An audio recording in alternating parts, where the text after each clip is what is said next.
And we are recording. Yay! We gotta have a little bit of good, happy music to start. I always have to have everybody do a little dance for me. Woo! Yeah. All right, on. Are we getting the dog dancing too? I know. I'm scaring him a little bit. Come on. Aw. All right. Hey, everybody. Paulette Rees-Denis here with Heart and Hustle, visionary healers, movers, and shakers.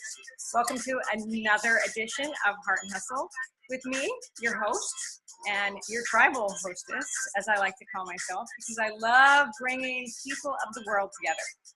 And you are here. And today I have a special guest. It's my dear friend and fabulous woman, amazing writer, author of going on 5 books, right? 5th one's coming out. Cindy Brown. Woo! Hey, hey. Thank you for having me. I'm excited. Oh, I'm so glad that you are here. So I'm going to turn off this beautiful song, because the song is about, it's just feeling good, right? And feeling good is what we want to do. We are here to feel good. We are here to move the body. We are here to shake it up. We are here to make a change in the world and make great things. And you, my friend, are an amazing woman. And I would love you to introduce yourself to all our people out there. My name is Cindy Brown, and I am a writer. I'm the author of a mystery series called the Ivy Meadows Mysteries, which are all madcap mysteries set in the off-Broadway world of theater. And I'm also just a writer and an old theater person and a gardener and a dog lover and, boy, lots of things. So your 5th book is starting to come out. When's it going to be out? Actually, the 5th book will be out January 30th. Okay, because the 4th one just came out. You are so prolific. That's amazing. It's so funny because I don't feel prolific. I'm going to make a confession. You know how we tend to compare ourselves to other people. I have friends that are so much faster, and I have so many stories in my head that I really wish I could write faster. So I have to remind myself that yes, I'm doing a great job. I am prolific, but sometimes it's easy to forget. Isn't that silly? Well, when we get caught up in our own little world sometimes as solopreneurs, you work by yourself, right? Yeah.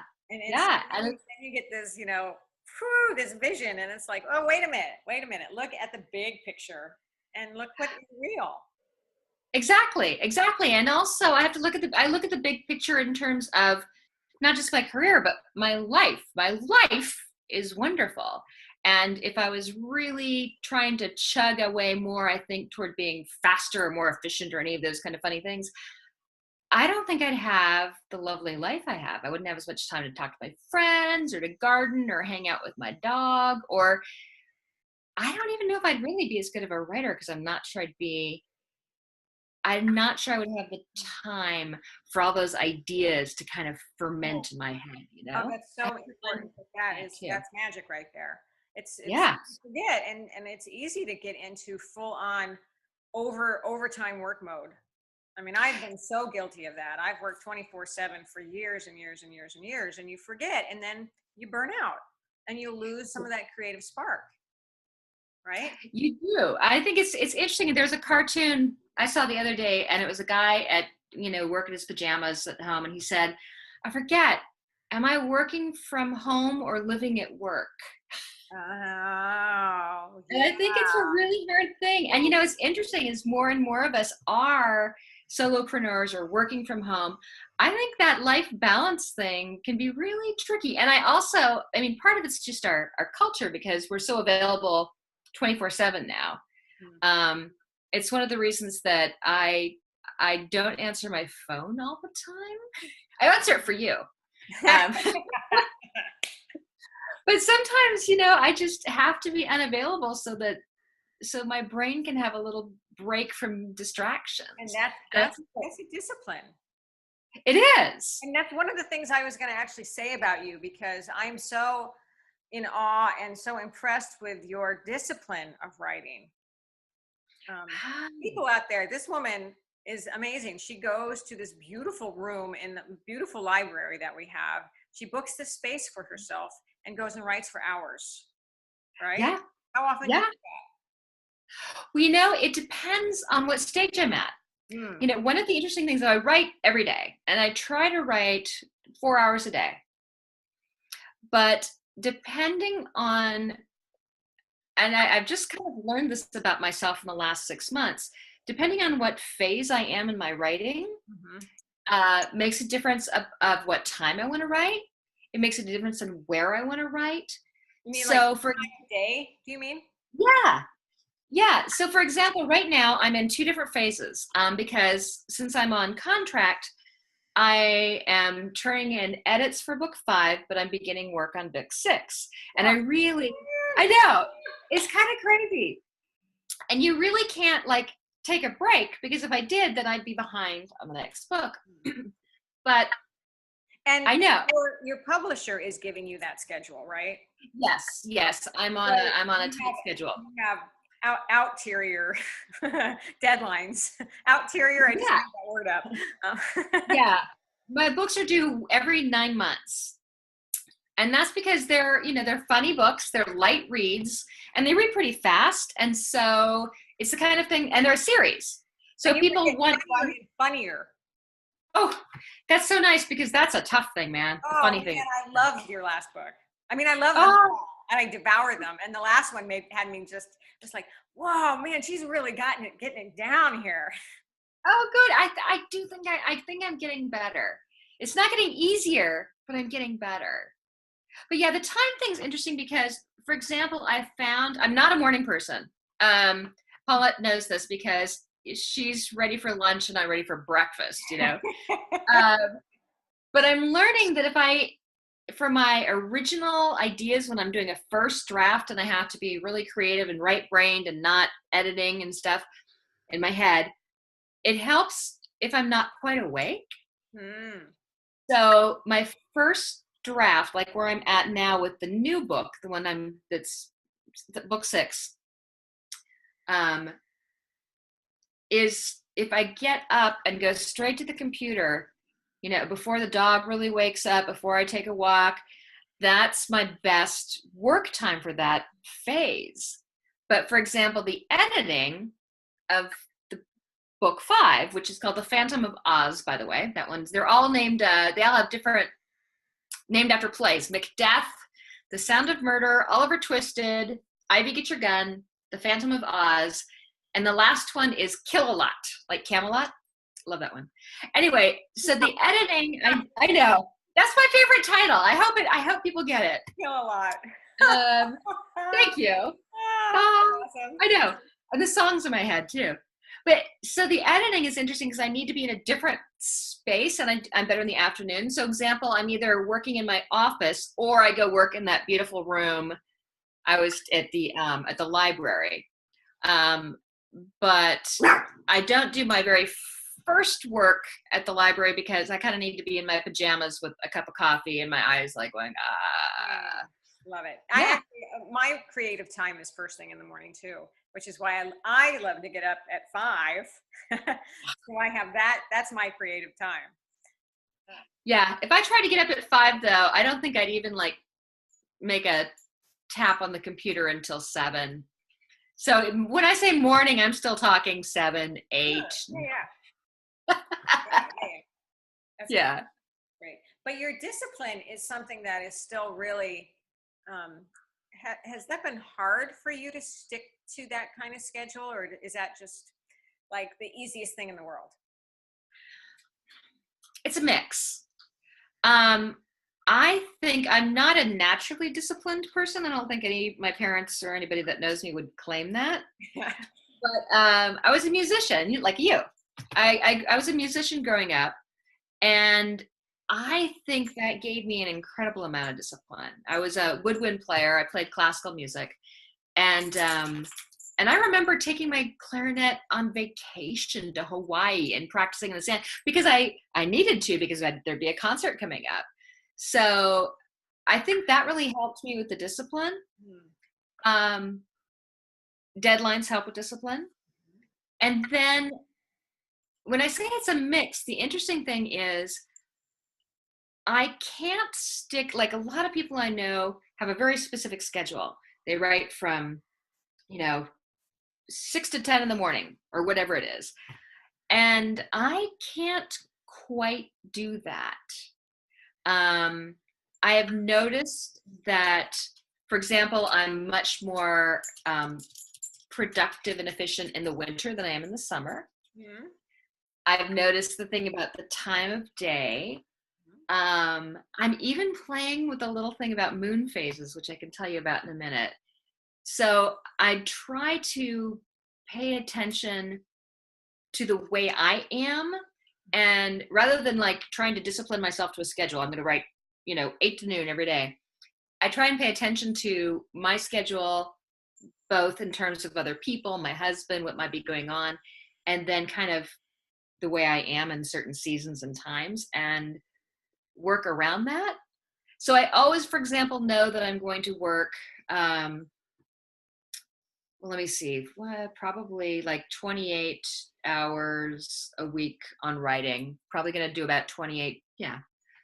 But it might, that might change. And it actually, in the winter, it might be slightly more. In the summer, it might be slightly less.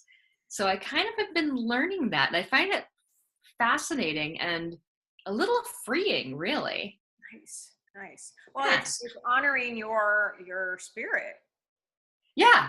Honoring your muse, and the creative force. You have to be with that.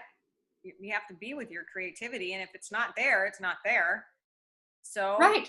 What do you do when you're not in that phase? Do you go play outside, or do you do some of the business work, or a little bit of everything? I am lucky in that creativity and ideas come really easily to me and very quickly. So I am very rarely blocked for ideas. So I don't have to kind of do anything to get in that mode. But what I will do is, or what does happen is, it's the execution. Mm-hmm. That some days I'm a better writer than others. And to tell you the truth, I'll sometimes just stop, or the other thing, I've really learned is that I think I've decided that writing, that this is the kind of thing at the computer, I call that drafting. Because writing is when I'm walking the dog and I'm still coming up with ideas, or if I'm reading a book about comedy and I'm coming up with ideas, or I'm reading a mystery and I think, oh, it's brilliant the way that person did that. Or if I'm talking to you or to somebody and I see something on the street that kind of inspires me. Because I've realized how much my subconscious is responsible for my creations. And so I try really hard when my conscious, like editorial brain isn't working as well as I'd like. I try really hard to let my subconscious work, and I still call it writing. Mm-hmm. Yeah. And do you, so you talk about tapping on the computer, do you write longhand? Sometimes. In fact, okay, so I just started working on Kill a Lot. I don't know if you can see Kill a Lot. Oh, you know what? Don't you love these? Oh my God. I do. I got mine right here. I was going to say I have, let me see, this one is for another book. I have tons of them. I keep at least one for every book, because then I can figure out, so what happens in this one, I've got lots of longhand work that I do for characters and plot. Actually, my characters are back here, my plot's up here. And so the very beginning, like the first month or I'm almost completely longhand. Just to kind of get the brain going and to get, I don't have any problem with ideas, but I do have that editor that, knocks on the door and tries to make you do something that you don't want to do. Or tells you can't do it or whatever it is, right? So, but longhand really helps get rid of that for me. So I always start my books that way. And there's usually a lot of longhand work somewhere in the middle when I'm trying to figure out issues too. And then I'm going to show you something else cool. a friend of mine, for my very first draft, there's this funny little thing called what's it called? A Neo Smart, I think is what it's called. And they used to use them in schools, I guess. A friend of mine told me about this. And it's this little weird computer thing, okay? And it's basically a word processor. I think my battery's on. It's a word processor. And what it does is I do my first draft on this for a couple of reasons. One, I can take it anywhere I want. Also, you can like throw this on the ground, it doesn't break. I don't do that, but I could. Frisbee. Yeah, but the other thing is let me hold it up again. You can only see like 4 lines at a time. Uh-huh. And it's kind of hard to go back. You can go back, but you don't have a mouse. You just have to like arrow back. So what it does is it helps me to not edit as I'm going. Because what happens, and I'm a writer full time. I write for other people for a living. And so my editor brain is on more often than I'd like it to be on. So that kind of helps because I can only see 4 lines at a time. I just kind of have to go. I can't go back and say, does this work with this? And then you can download those files directly into your computer, and they're kind of gibberish sometimes, but they really work for, Anne Lamott calls them shitty first drafts, and it really works well for that for me. So that's a little trick somebody taught me a couple of books ago, and I love it. Cool. Wow. That's great. That looks. I think it's like $40 online if you decide you want one. It's like they're a cheap. little toy. I know. It's really fun. And they work really well. Cool. Good. Yeah. Good. That's great. A little trick. So when did you know you were a writer?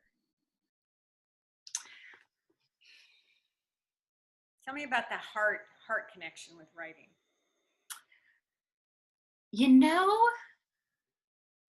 I think my heart connection is with stories as opposed to writing. Because I've thought about this, because I've always written, but I'm not one of those people that started writing when I was, 8 and just kept going. I've always been a huge reader. And I think it's the connection to those stories and telling stories. And for a while I was in theater. That's why my books are all set in the theater. And I really thought I was more of a recreative artist, somebody who would take other people's work and, because I'd take other playwrights' work and I would, I would be the actor. I would be the actor, or as a musician, I would play other people's music. Oh, and I heard that term. I love that, a recreator. Yeah, and I thought that's what I was for a long time. And I liked being a recreator. That was great. And it was really funny because it was kind of by accident that I stumbled on to writing and realized how much I loved it. And that was when I was teaching theater to kids. Mm-hmm. And it was a Parks and Rec program during a summer. And I couldn't find any scripts that I really liked for the kids because they didn't have enough speaking parts. I wanted every kid to have a speaking part, and they would have 5 and everybody else would be a tree. And I didn't like that.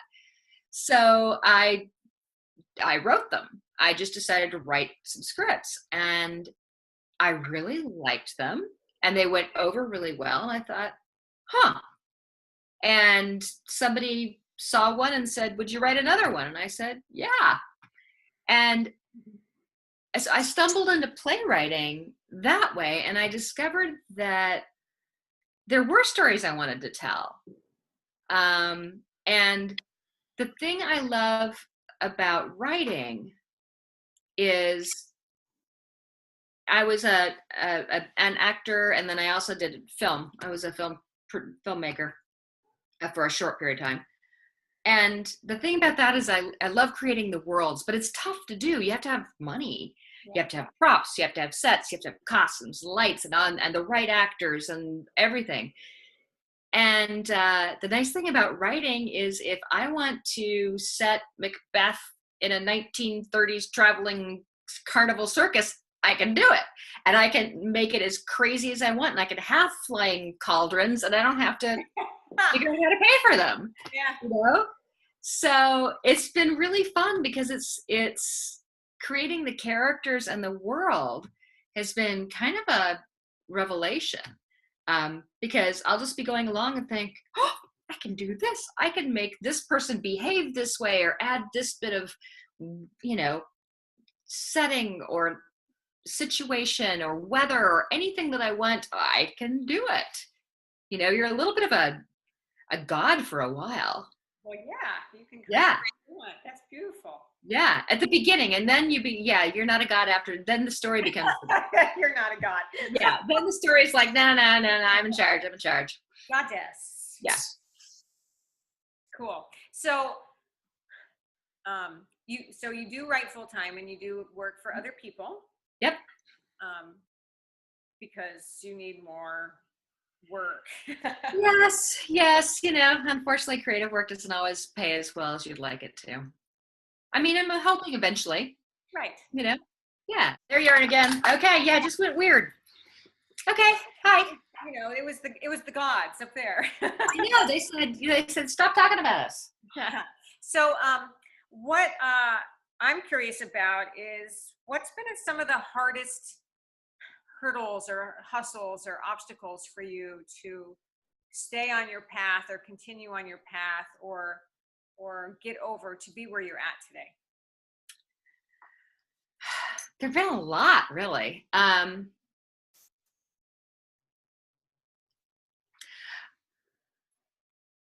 Boy.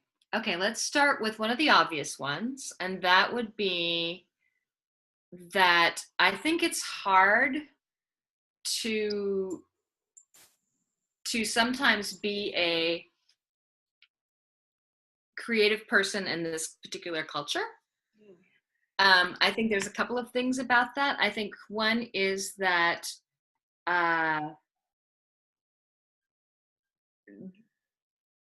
there's a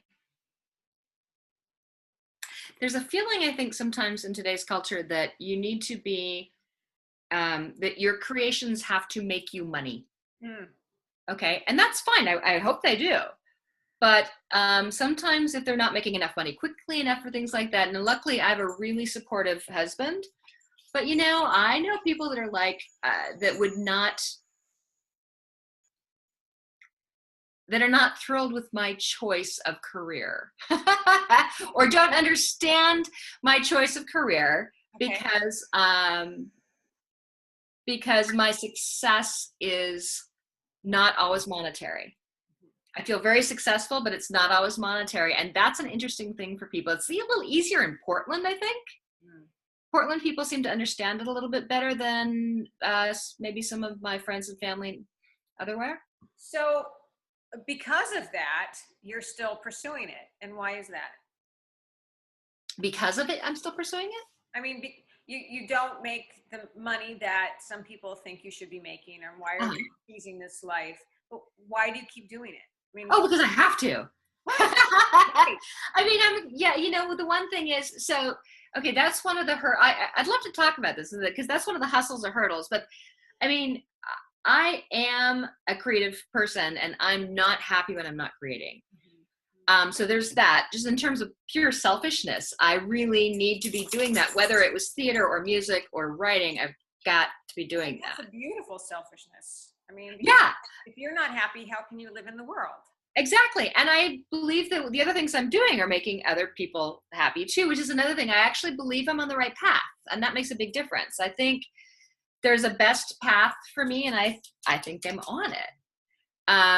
Well, your work makes me happy. Oh, yay. I mean, you know, that's the payoff, right? Yeah.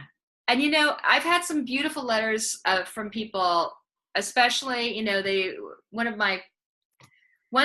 woman wrote me and said she was reading my book when her mom was dying in the hospital. And she said, I would pick up your book to get away from it and it would make me feel better. Oh, and I just thought, I mean, what a gift. Truly, truly. So I do feel that way, and I feel like I'm on that path. It's interesting. I think another thing that can be really difficult right now, and I certainly fall into, is I'm going to, and if we have time, so there's societal things and there's personal things. The societal things are the money, and then the distractions and the time, or the lack of time, because I think it's never been easier to be distracted, you know, with, yeah. Can you hear the gardeners in the back? It's okay, good. Yeah, no, I think it's never been an easier time to be distracted with the internet and phones and everything and stuff. And people also, so I think it's interesting because I know a lot of people who really have a great story and want to finish a book or want to finish something, and they just have a hard time because there's so many things calling to them all the time. And I think that's a really difficult thing. And I'm an extrovert, and I'm also really curious about things. So I have to really, that's where I'm disciplined, is really in kind of going, nope, not going to answer the phone, not going to, not going to do anything this morning, not going to look at the internet. Oh, you are good. I have to be. That's the one thing. And people are pretty understanding, not always, but pretty understanding. So that's been, hi, my dog's talking to me. But there's been individual, like personal hurdles that are interesting too. There's the whole, there's the whole I'm not good enough, or comparing yourself to other people. Reading has become a lot more difficult. A lot of us talk about that because you're being either critical or you're comparing yourself. And I have to read things that are very different from my own work. And it has to be really good because I have to be drawn into the story. Because if not, I'm either going to be going, well, why did she do that? Why did she choose that particular term to, I mean, it's crazy. It's probably, as a musician, you might do it when you go out and listen to music. Mm-hmm. It's probably similar kind of thing. Well, I think any creative person probably has that to some degree, because you're watching to learn or to be inspired or to find out what you don't like. Yes. I think that's really important. And I teach my students that a lot in performance prep. It's like, okay, now go see this and tell me why you didn't like that. And that's one thing, I can always watch theater or TV or read a book and learn something, but it becomes harder sometimes to get completely engaged. And I find that interesting. I also when you are, isn't that magic? It is. You just find the things that turn you on, that light you up, that inspire you. Yes. Not everything does. So you find the things that do, and then you let the other stuff go. Yeah, I've gotten a lot. It's easier to let things go. Yeah. I don't know if that's a product of age or time or what, but I do find it easier to not finish a book, or to turn off a television show or a movie. Right. Yeah. Yeah. And because I'm like, my time, there's only so many books and so many movies, and I want to spend my time with the good ones, or I want to spend it with my friends, Right. Yes, absolutely. But it's, why waste your time? Yeah. If you're not drawn into something, for sure. Yeah. Good. Beautiful. Wow. This is great. Any last words of advice that you would give our readers on the creative path? What keeps you going? Yeah, I think, you just kind of touched on it. I think it's about finding the thing that gives you joy. And I think so much of that, finding the thing that gives you joy and finding a way to pursue it that gives you joy. It might be reading, it might be writing, it might be, you might have a joy of stories and you're a writer, or a joy of stories and you're a reader, or an actor, or a storyteller, or a puppeteer, or a graphic artist. So I think you find the thing that connects, and then find a way that you can do it that brings you joy without, if you can, without having that editorial eye. And I think one of the ways you do that is when you feel it in your body. I think there's a real tendency for us to think about what we should do or want to do, or think how we should approach something. And I think when you know when you feel joy, you feel it. Right. And to feel it in the body is so important too. Yeah. So I think that's it. I think I'd say find what gives you joy, feel it in your body, and pursue it in that way. And as soon as you start feeling like this, stop and get to a place where you're feeling open and joyous again. Nice. Beautiful. Yeah, that's really simple, but it's true. Well, simple is good, you know, and we tend to make things harder sometimes, and they don't need to be harder. Yeah. You know, it's easy is the way, you know, be easy. Yeah. Let it be easy. Find the path of least resistance. Right, because it's probably the right one. Yeah, good, sweet. So, okay, well, I'm going to put on this song again as we say our goodbyes. Oh, I'm going to pick up my dog because he wants to say goodbye too. Oh, yeah. Oh, and you didn't show your books. Do you have your books right? Oh, my books. Yeah. Hi, Seamus. Here's my dog. My dog's really cute. And, first book. Yay. Second book. Woo. Third book. And, oops, there it is. And fourth book isn't here right now. Okay. But my dog is, and he's very cute. Yeah. All right, Cindy, thank you, darling. I love you. Bye. And I'm Paulette Rees-Denis again, Art and Hustle, visionary healers, movers, and shakers. Thank you all for being here. And as you know, I'm your tribal hostess, and I'm a transformational lifestyle coach and a global dance instructor. I will put Cindy's information down below so you can check out her books. She actually has a giveaway for you, and we'll put that information in the blog. She has a book to give to the first person who responds. So that's pretty exciting. Yeah, so you guys can love it too. And you can reach me at www.paulettereesdenis.com. And I thank you all for being here.